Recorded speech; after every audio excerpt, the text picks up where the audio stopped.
Oke, sekarang kita akan masuk ke pertemuan yang selanjutnya, yaitu mengenai sales dan operation planning. Oke, kalau kita bicara sales dan operation planning, artinya memang kita mulai merencanakan. Apa yang kita rencanakan? Kita akan rencanakan penjualan serta tindakan operasi kita. Apa yang akan kita operasi, apa yang akan kita produksi, ya maksudnya apa yang akan kita produksi dan berapa banyak jumlahnya. Jadi semuanya akan direncanakan, mulai dari sumber dayanya, berapa banyak orang yang harus dipergunakan, apakah diperlukan lembur atau tidak. Nah, itu akan dipercarakan di sales dan operation planning. Pada dasarnya, sales dan operation planning ini dikenal dengan nama aggregate planning atau perencanaan yang menyeluruh. Karena kalau sudah bahasa menyeluruh, artinya tidak hanya berapa banyak output yang harus kita hasilkan, tetapi input yang kita gunakan untuk menghasilkan output itu juga sudah harus direncanakan, atau aggregate planning namanya. Jadi bisa dikatakan bahwa aggregate planning ini merupakan perencanaan yang sangat detail, karena dia berisi sumber dayanya yang digunakan, apa saja, berapa banyak orangnya, apakah perlu dilakukan requirement atau misalnya hire orang, ataukah kita bahkan perlu mem-PHK. Lalu berapa banyak output yang harus kita hasilkan, serta waktunya berapa lama. Pada dasarnya, tujuan dari sales dan operation planning atau perencanaan agregat ini, dia akan berkaitan dengan tingkat penyimpanan kita nantinya. Jadi, ketika kita melakukan perencanaan, kita akan menghasilkan output sekian, gitu. Sumber dayanya orang yang dibutuhkan sekian. Sehingga dengan orang yang ada perlu dilakukan lembur kah atau kita harus rekrut kembali.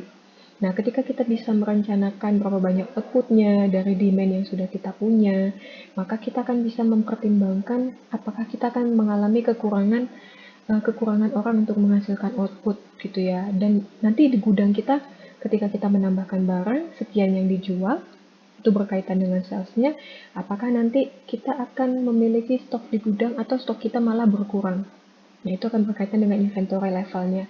Yang kedua, otomatis juga akan mempengaruhi cash flow-nya, gitu ya, karena memang ini akan berkaitan dengan uang, gitu. Jadi cash flow-nya juga akan dipengaruhi di dalamnya.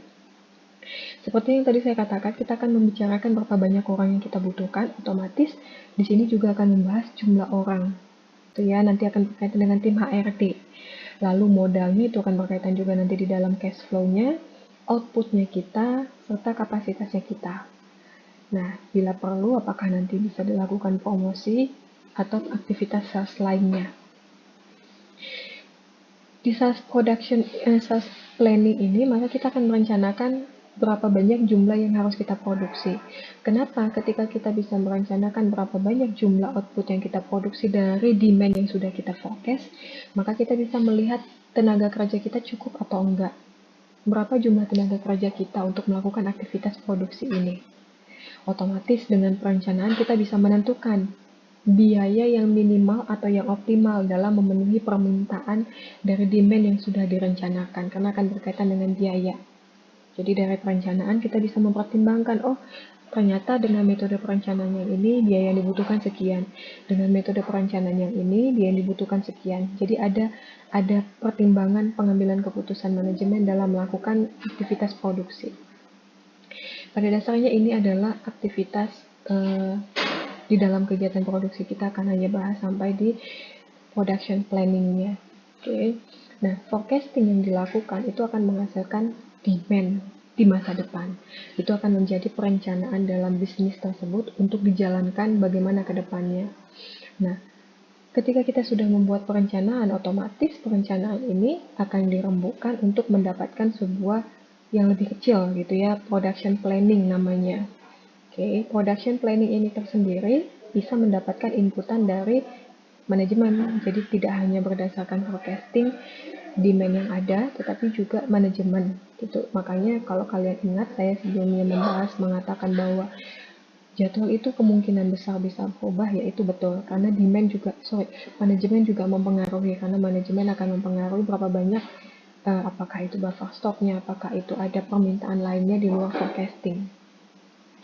Selain itu juga production planning akan mempertimbangkan resource yang ada.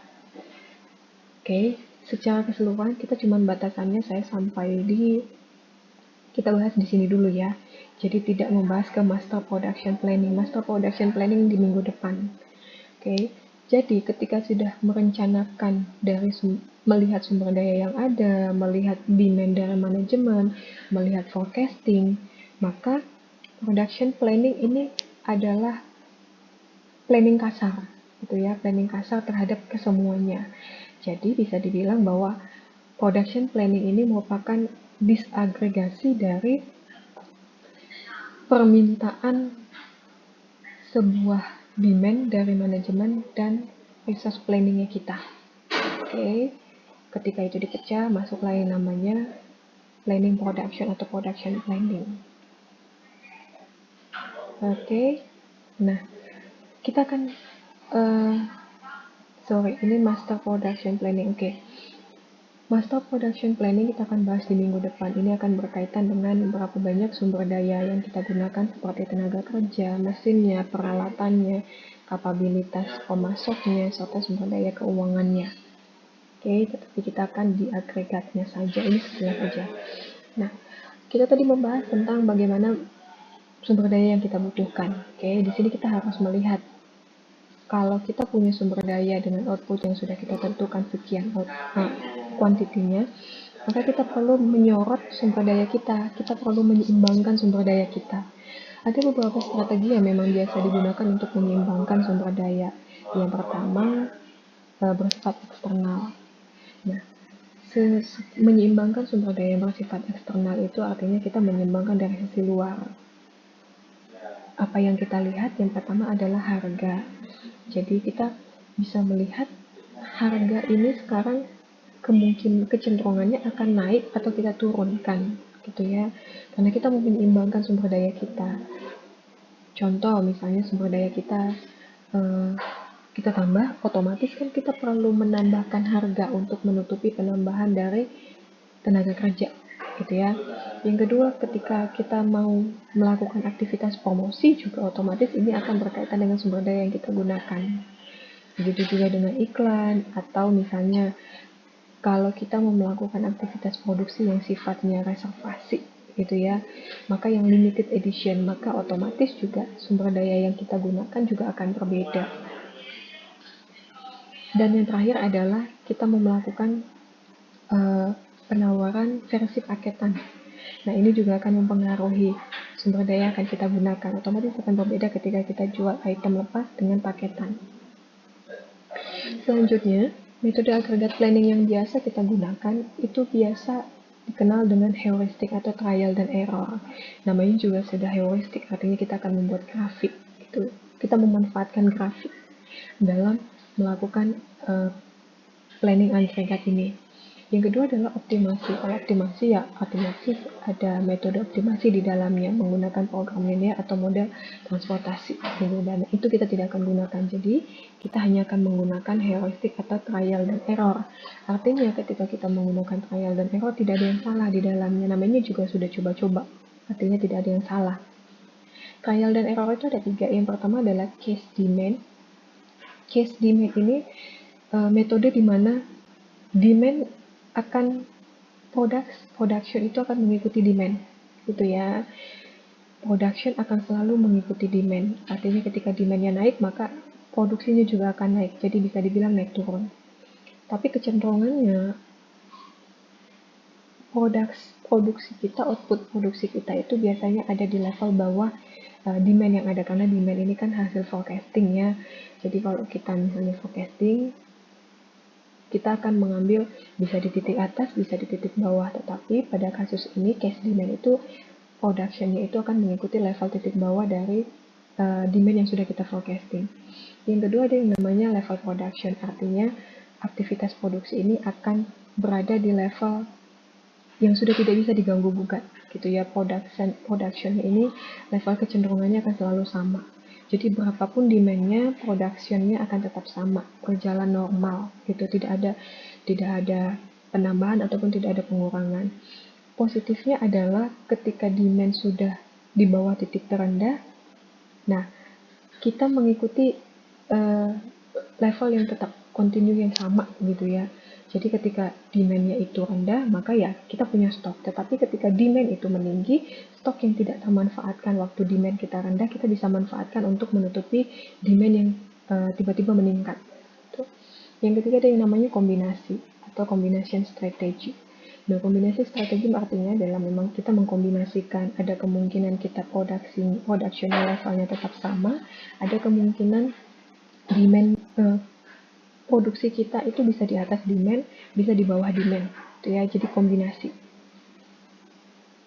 Nah, level kombinasi ini paling sering digunakan karena memang ini juga seperti di awal tadi bahwa perencanaan ini akan mempengaruhi inventory, sehingga bisa dibilang ya ketika kita mix and match ini, maka ya sumber daya kita akan mengikuti gitu. Tetapi ya memang agak susahnya ini otomatis harus butuh ketepatan dan kecepatan gitu ya. Nah, strategi tadi itu kalau kita lihat dari strategi eksternal. Nah, dari strategi internal perusahaan untuk menyeimbangkan sumber daya di sini tidak hanya raw material tetapi juga tenaga kerja. Ingat ya. Jadi ada beberapa strategi yang biasa digunakan. Yang pertama bisa hire ataupun fire.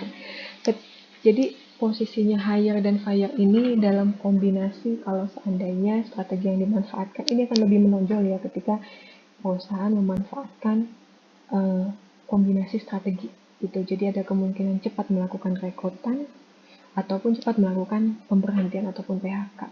Yang kedua yang bisa disoroti kembali adalah melakukan outsourcing atau pekerja kontrak gitu.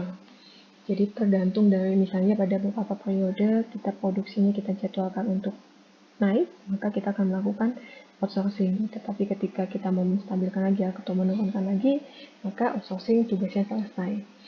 Bisa juga dengan cara overtime atau lembur. Yang terakhir ada bisa subkontrak atau outsource. Outsource dalam artian beberapa produk kita akan lempar ke pihak ketiga untuk diproduksi. Gitu. Jadi membantu perusahaan juga untuk mengurangi beban dengan catatan jika biaya untuk melakukan outsource lebih rendah dibandingkan memang kita harus produksi sendiri. Misalnya yang kecil-kecil itu kita bisa outsource keluar atau kita ambil barang dari luar untuk kita pakai di perusahaan kita. Yang ketiga kita bisa memanfaatkan inventory ataupun persediaan. Ada kemungkinan juga memang make to stock ini jauh lebih menguntungkan gitu ya, tetapi memang pada dasarnya inventory juga membutuhkan biaya, jadi bisa dipertimbangkan.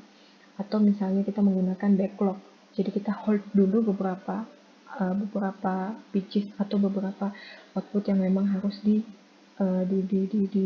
dijual gitu ya. Jadi bisa dibilang ini ataupun sistemnya ada permintaan yang masuk tetapi kita hold dulu, kita utamakan memang yang sudah request duluan gitu. Dan ini biasanya backlog ini banyak di kalau misalnya kalian mau lihat PO gitu ya. Nah, jadi yang berapa banyak yang masuk nih, jadi sifatnya PO dulu nih, request dulu ya, nanti setelah selesai baru menyusul keluar produknya. Nah, dari strategi internal ini memang ada kemungkinan untuk kita bisa jadi tidak memenuhi permintaan gitu ya.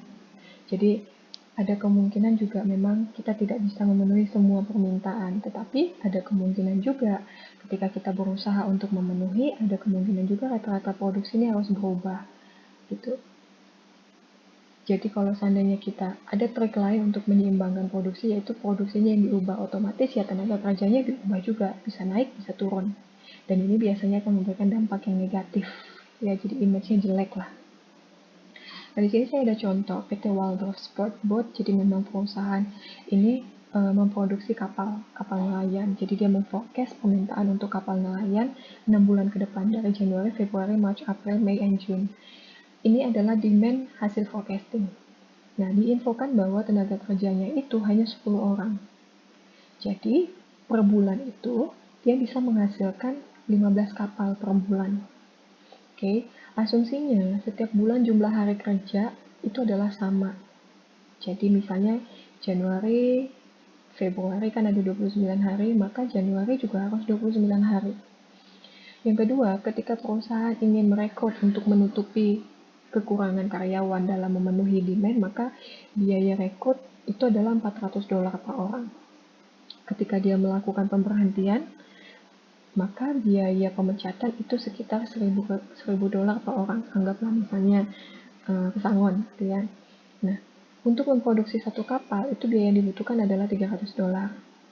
Perusahaan merencanakan bahwa tenaga kerja ini nggak boleh lembur, karena tenaga kerja ini boleh lembur. Ketika terjadi lembur, itu biayanya adalah $60 per sekali lembur. Nah, ketika lembur, tenaga kerja itu bisa memproduksi 3 kapal per bulan. Jadi kalau satu orang ketika lembur bisa memproduksi 3 kapal per bulan. Kalau hasil produksi itu berlebih, maka harus disimpan di gudang, maka biaya inventorinya adalah $6 per bulan. Ketika perusahaan gagal memenuhi permintaan pelanggan, maka dia harus ada kerugian di dalamnya itu sekitar $120.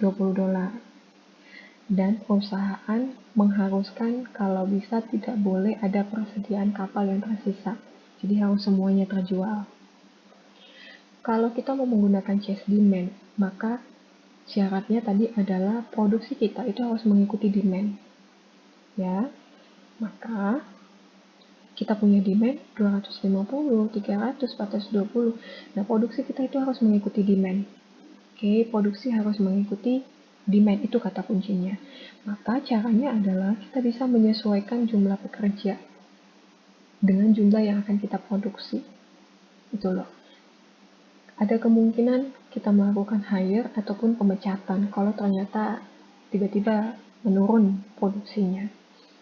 Selanjutnya, biaya inventory, serta ada kemungkinan dilakukannya OT.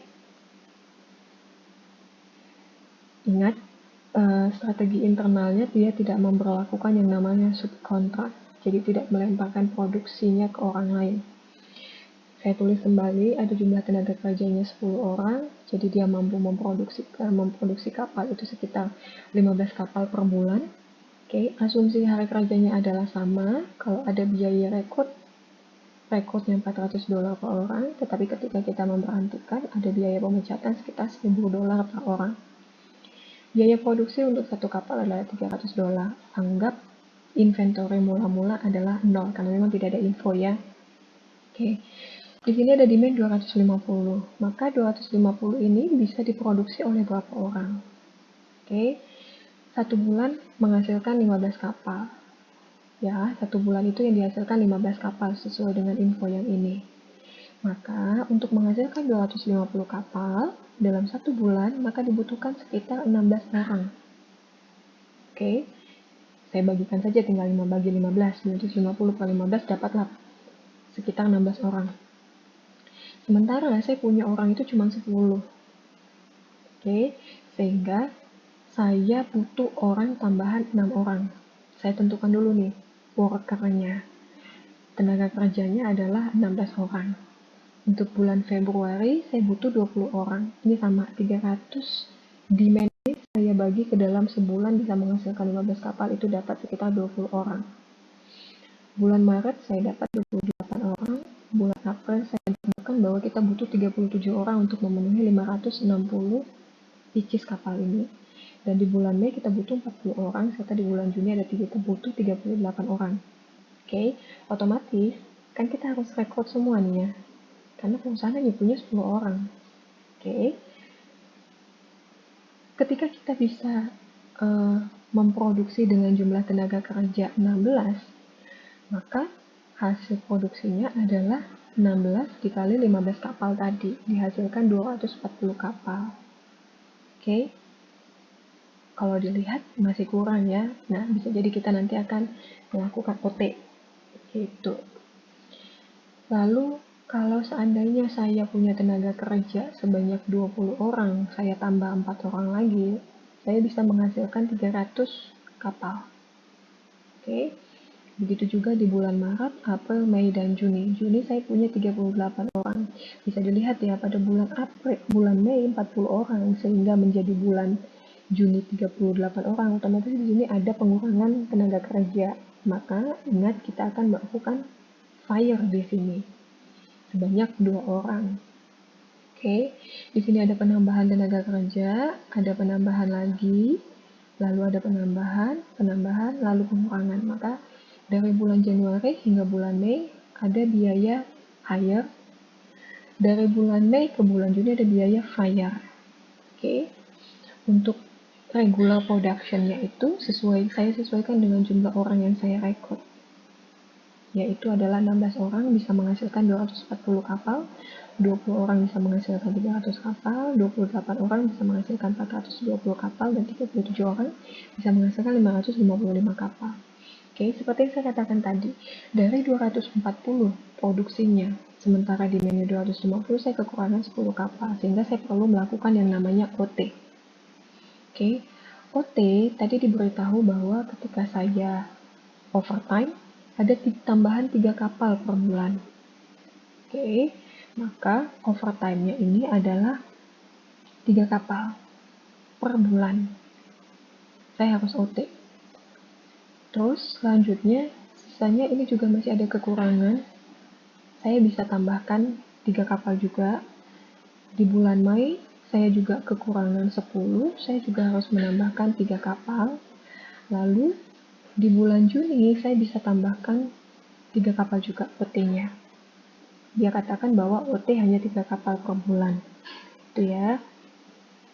Otomatis di sini juga pasti, karena memang hanya diharuskan 3 kapal per bulan, otomatis juga ada kekurangan. 240 tambah 3 ada sekitar kekurangan 7 ya.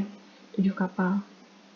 Terus dari 560 demand-nya, saya hanya bisa memenuhi 558, saya juga harus mengalami kekurangan, harus mengganti biaya shortage-nya. Di bulan Mei juga saya kekurangan sebanyak 7 kapal, saya harus juga mengganti biaya shortage. Di bulan Juni, saya juga harus mengganti biaya shortage. Oke. Jadi, bisa saya katakan bahwa rekrutmen pertama kali ini akan mempengaruhi tenaga kerja yang lain. Kalau seandainya tadi saya kan dapat 16,67 ya, saya naikkan ke 17, mungkin akan berbeda hasilnya. Mungkin kalian boleh coba ketika kalian menaikkan rekrutmennya dari yang tadi 16,67 menjadi 17. Bisa jadi OT ini tidak perlu berlaku. Nah, karena sifatnya adalah trial dan error, perusahaan akan men-trial kalau seandainya mereka merekrut jumlah pekerja sekian dibandingkan mereka harus OT, mana yang lebih baik, mana biayanya yang lebih kecil. Nah, dari sini juga saya bisa lihat bahwa tidak ada inventory, semuanya habis ya. Yang tidak mengalami shortage tadi di bulan Februari, di bulan Maret, itu tidak ada inventory karena memang langsung habis terpakai. Oke, selanjutnya ada hire dan fire. Di bulan Januari tadi saya hire sebanyak 6 orang. Di bulan Februari saya tambahkan lagi 4 orang, dari 16 menjadi 20. Di bulan Maret saya tambah 8 orang, dari 24 menjadi 28. Dari 20 menjadi 28. Nah, di bulan Mei saya hire 3 orang, dari 37 menjadi 40. Selanjutnya di bulan Juni saya harus fire sebanyak 2 orang. Karena ternyata permintaannya sudah berlebih. Produksinya sudah berlebih. Lalu saya akan hitung biaya hire dan fire. Ketika saya rekrut, biayanya adalah $400 per orang. Maka $400 dikali 6 orang ini sekitar $2.400. Ketika saya memperhentikan, biayanya adalah $1.000 per orang. Itu terjadi di bulan Juni. Saya memperhentikan 2 orang, maka biaya fire-nya adalah sekitar $2.000. Nah, biaya produksi atau regular cost-nya itu tadi adalah 240 pieces kapal. Untuk memproduksinya itu biaya yang dibutuhkan 300 kapal, $300 per kapal. Maka $300 per kapal ketika saya memproduksi 240 kapal, biayanya adalah $72.000. Begitu seterusnya. Sehingga kalau saya akumulasi, biaya rekrutmen dan pemecatan itu sekitar 14.000. Biaya memproduksi kapal biayanya adalah 805.500. Nah, tadi saya ada OT. Oke, maka OT pun saya harus ganti biayanya. Biaya overtime tadi adalah sekitar 60 per sekali lembur. Oke, 60 per sekali lembur karena saya tadi lembur untuk menghasilkan 3 kapal per sekali lembur itu 60, maka saya harus mengganti 3 dikali $60. Itu sekitar $180. Kebetulan saya nggak punya biaya inventory ya, jadi inventory-nya 0. Nah, selain itu juga tadi saya masih ada kekurangan, ada shortage. Oh ya, ini ada lembur lagi ya di bulan April, Mei, dan Juni. Oke, ada lembur, sehingga total untuk biaya lembur adalah $2.100. Saya juga mengalami kekurangan untuk memenuhi kebutuhan konsumen yang sudah di forecast melalui demand. Di bulan Januari saya ada kekurangan 7. Jadi kalau saya kekurangan, maka per kapal biayanya adalah $120. Maka waktu saya kekurangan 7 kapal, maka 7 dikali 120 adalah $840. Begitu juga dengan di bulan April saya ada kekurangan sekitar 2, maka 2 dikali 120, $240. Di bulan Mei saya ada kekurangan 7, maka $840, dan di bulan Juni saya kekurangan 7 juga sekitar $840. Jadi total biaya kekurangan itu adalah 2.760. Ketika saya mengakumulasikan semuanya, total biaya itu adalah 834.860. Jadi, kalau saya mau menjalankan metode case demand, di mana produksi saya akan mengikuti demand hasil forecasting tadi, biaya yang saya keluarkan adalah secara agregat saya perlu biaya $834.860. Lalu bagaimana dengan metode level? Bagaimana dengan seandainya saya melakukan kombinasi? Oke, saya akan lanjut di penjelasan yang berikutnya.